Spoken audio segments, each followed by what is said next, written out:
Hi, this is Zhefan and Jorge Vilchis from the University of Michigan. We are presenting human-in-the-loop post-estimation via shared autonomy. Object manipulation in unstructured environments often requires either careful human registration of the object pose or direct teleoperation by humans in previous approaches. This can be burdensome and demanding for both expert and non-expert users. In this work, we propose a human-in-the-loop approach to registering object pose.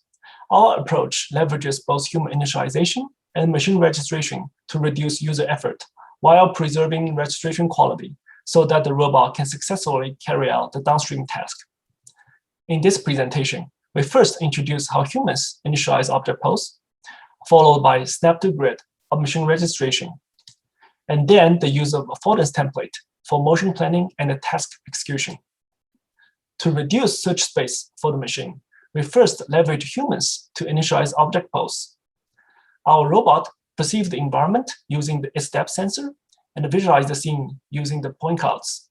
Given a 3D model of the object, a user can initialize the pose by clicking and dragging the model as shown in the video. Once the pose is initialized, we proceed to use machine to perform snap-to-grid registration. Our registration algorithm is inspired by Monte Carlo Localization, which is widely used for estimating positions and orientations of a robot given sensor input. In our case, the machine proposes multiple hypotheses given the pose initialized by a human and compares them with the depth image of the object captured by the robot.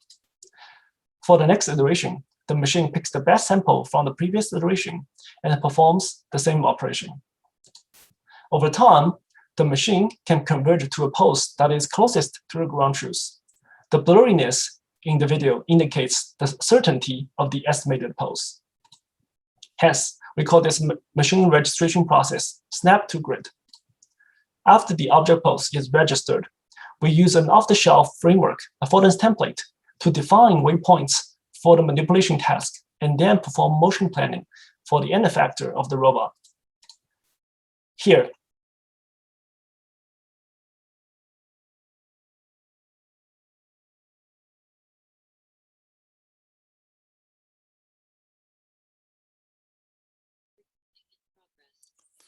To understand how the shared autonomous system can benefit from both experts and non-experts, we conducted a user study with 8 novice users and 8 expert users.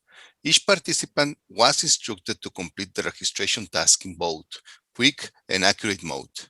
The quick mode only requires participants to initialize the object pose, while the accurate mode requires participants to carefully register the object pose. We perform a Fitts law-inspired analysis to examine the entire registration process. The x-axis represents the registration error margin from the ground truth pose. The left y-axis represents the amount of human time needed to reach an error margin. The shaded area, together with the right y-axis, indicates the remaining number of participants at a given error margin. We run a snap-to-grid registration using human-provided poses at every 0.5 seconds to simulate the machine taking over the registration task. As the blue curve shows, STG reduces the translation error by a large margin given the same amount of human time. Conversely, STG also reduces the amount of human time given the same error margin. However, estimating orientation is more challenging because the objects are often only partially observable from the depth sensor and are sometimes symmetrically ambiguous. To remedy this problem, we suggest that the machine can focus on translating estimation while humans can focus on rotation registration. To conclude, we propose a human-in-the-loop approach to registering object pose using human initialization and Monte Carlo object localization. And our user study suggests that the shared autonomy system can reduce human effort while preserving registration quality. Thank you.